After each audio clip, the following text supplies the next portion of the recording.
Cumprimentando os senadores e senadoras e os ouvintes da TV e Rádio Senado, eu gostaria de falar sobre o veto 38, que estamos para votar, que a presidenta Dilma, no qual ela excluiu o setor têxtil do grupo de segmentos da economia, que terá um aumento menor de impostos no processo de reoneração da folha de pagamento. Isso eu considero um erro crasso para a nossa indústria. A nossa indústria vem sendo penalizada já há muito tempo, com enormes dificuldades, e agora este setor, que é o têxtil, que sempre está há muito tempo empatado e com dificuldades, né? Ele se destaca como o segundo maior empregador do país. 75% de mulheres estão no setor têxtil, são as trabalhadoras que ali dependem para constituir o seu dia a dia, seu ganha-pão desse setor. Então, é um desemprego enorme, provavelmente em mães de família. E, no entanto, o que se vê em momento de gravidade, numa crise econômica tão grave, nós temos que perceber que com essa alíquota que incidirá sobre as empresas do segmento, vai passar de 1% para 2,5% no recolhimento de impostos sobre a folha de pagamento do setor. Bom, nós já não temos um planejamento adequado ao crescimento da indústria têxtil e de confecção há bastante tempo. Conjuntura negativa de uma série de erros, de desindustrialização em larga escala, dificuldade para competir com os produtos chineses e outros importados. Infelizmente, muitas famílias brasileiras estão pagando o preço desses desacertos e pagando com desemprego maciço.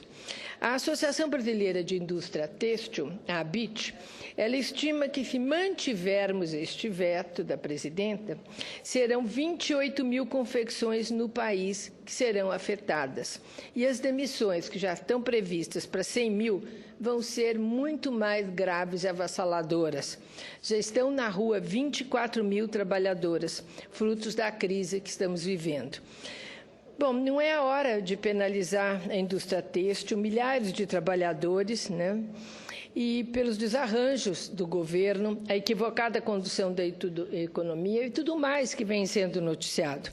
Ainda mais, e era esse o ponto que eu estou trazendo aqui, que eu tenho conversado com muitos empresários e tenho ficado assustada como alguns países estão... Antes nós fazíamos uma disputa fiscal entre estados. Não é mais assim.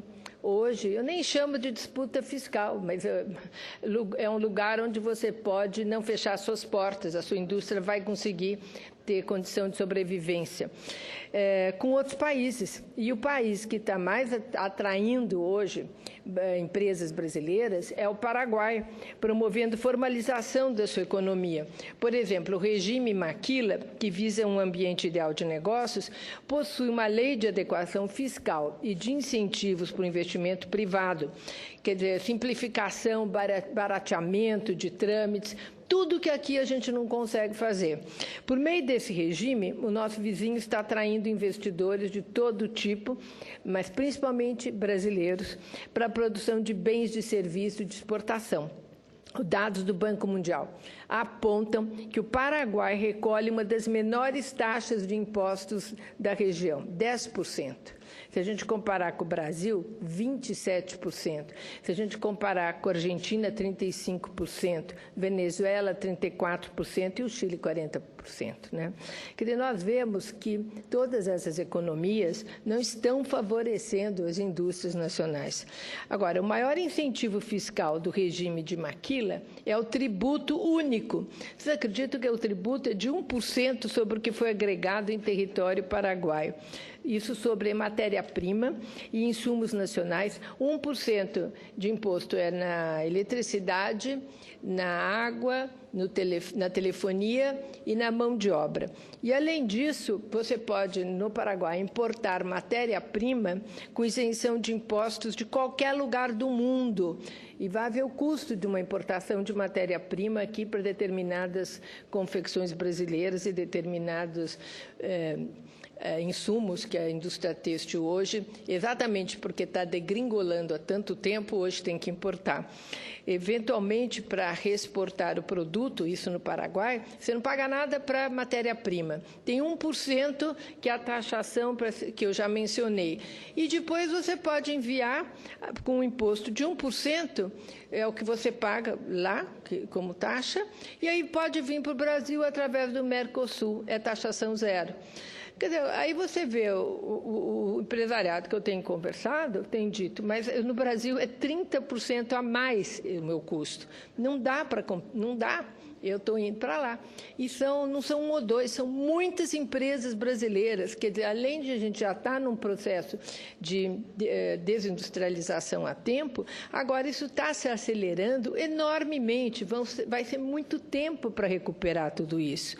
E outra coisa que também eles fizeram lá, que está atraindo, é a presença de uma legislação migratória flexível, a qual permite a permanência dos trabalhadores estrangeiros sobre a categoria de residentes permanentes ou temporários. Bom, esse sistema já está implantado lá desde 1990. Só que agora, com a crise brasileira, com as condições da nossa economia, é que o brasileiro começou a ir para lá em números bastante grandes. O fato é que nós não podemos considerar que esse fluxo seja algo natural, que as nossas indústrias estejam fadadas a produzirem produtos made in Paraguai, né? A Confederação Nacional de Indústrias, a CNI, na atual conjuntura de alerta para pelo menos, ela soltou uma alerta já dizendo 42 empresas estão cruzando a fronteira e montando operações no Paraguai. A ABIT informa que algumas empresas já estão tocando projetos para produzir fiação e tecido no país vizinho. Eu tenho conversado, como eu disse, com muitos empresários e é realmente assustador. E no meu estado, o estado de São Paulo, ele vai ser seriamente afetado e mais ainda afetada a indústria nacional, que se verá obrigada para sobreviver a sair do seu próprio país.